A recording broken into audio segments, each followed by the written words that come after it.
KPCC ಅಧ್ಯಕ್ಷರ ಬದಲಾವಣೆ ಬಗ್ಗೆ ವರಿಷ್ಠರು ನಿರ್ಧರಿಸುತ್ತಾರೆ ಅನ್ನೋ ಒಂದು ಮಾತುಗಳನ್ನ ಸಚಿವ ಸತೀಶ್ ಜಾರಕಿಹೊಳಿ ಹೇಳಿದ್ದಾರೆ. ಇವತ್ತು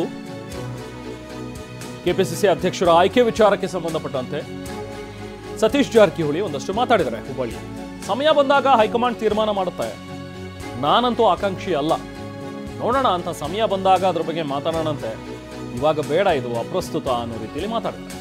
ಸಿಎಂ ಮತ್ತು ಅಧ್ಯಕ್ಷರ ಬದಲಾವಣೆ ವಿಚಾರ ನಮ್ಮ ವ್ಯಾಪ್ತಿಗೆ ಬರೋದಿಲ್ಲ, ಖರ್ಗೆ ಅವರು ಹೇಳಿದ ಮೇಲೆ ಸಮಯ ತೆಗೆದುಕೊಳ್ಬಹುದು, ನೋಡೋಣ, ತಕ್ಷಣ ಮಾಡ್ಲಿಕ್ಕೆ ಆಗ್ಲಿಕ್ಕಿಲ್ಲ, ಸಮಯ ತೆಗೆದುಕೊಳ್ತಾರೆ ಅಂತ ಅನ್ಸುತ್ತೆ, ಯಾವಾಗ ಮಾಡಬೇಕು ಅನ್ನೋ ನಿರ್ಧಾರ ಅವರೇ ಮಾಡ್ತಾರೆ ಅಂತೇಳಿ ಹುಬ್ಬಳ್ಳಿಯಲ್ಲಿ ಸಚಿವ ಸತೀಶ್ ಜಾರಕಿಹೊಳಿ ಸ್ಪಷ್ಟನೆ ಕೊಡ್ತಾರೆ.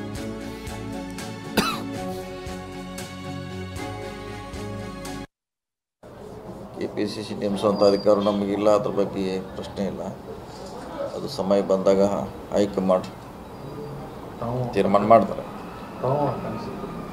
ಆಕಾಂಕ್ಷೆ ಇಲ್ಲ, ಚರ್ಚೆನೇ ಇಲ್ಲ, ಅದಿನ್ನೂ ಅದ್ರ ಬಗ್ಗೆ ಚರ್ಚೆ ಬಂದಾಗ ಚರ್ಚೆ ಮಾಡೋಣ. ಈಗ ಚರ್ಚೆ ಅಂತ ಇಲ್ಲ, ಅವ್ರು ಹೇಳಿದ ಮ್ಯಾಗೆ ಟೈಮ್ ತೊಗೋಬೋದು, ಯಾಕಂದ್ರೆ ತಕ್ಷಣ ಮಾಡ್ಲಿಕ್ಕೆ ಆಗ್ಲಿಕ್ಕಿಲ್ಲ. ಅದು ಯಾವಾಗ ಮಾಡ್ಬೇಕಂತ ನಿರ್ಧಾರ ಅವ್ರು ಮಾಡ್ತಾರೆ, ಕಾದು ನೋಡೋಣ. ನಾವು ಆಕಾಂಕ್ಷಿ ಇಲ್ಲ, ಮಾತ್ರ ಬಂದಾಗ ಚರ್ಚೆ ಬಂದಾಗ ಸಂದರ್ಭ ಸನ್ನಿವೇಶ ಬಂದಾಗ ನೋಡೋಣ, ಅದ್ರ ಬಗ್ಗೆ ಚರ್ಚೆ ಮಾಡೋಣ. ಅದೆಲ್ಲ ನೋಡ್ರಿ, ನಮ್ಮ ವ್ಯಾಪ್ತಿಗೆಲ್ಲ ತಿಳಿದ್ವಿ ನಾವು. ಅಧ್ಯಕ್ಷ ಬದಲಾವಣೆ, ಮುಖ್ಯಮಂತ್ರಿ ಬದಲಾವಣೆ, ಅದು ಇದು ನಮ್ಮ ವ್ಯಾಪ್ತಿಗೆ ಬರೋಲ್ಲ.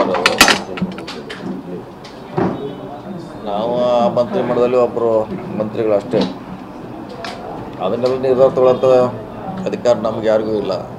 ಶಾಸಕರಿಗೆ ಏನಿದ್ರು ವರಿಷ್ಠರು ಮಾಡಬೇಕಾ, ಅನಾವಶ್ಯಕ ಚರ್ಚೆ ಮಾಡಿದ್ರೆ ಏನೋ ಅರ್ಥ ಇಲ್ಲ. ಅದು ನಮ್ಮ ವ್ಯಾಪ್ತಿಗೆ ಬರದೇ ಇರೋಂಥ ವಿಚಾರ ಅದು.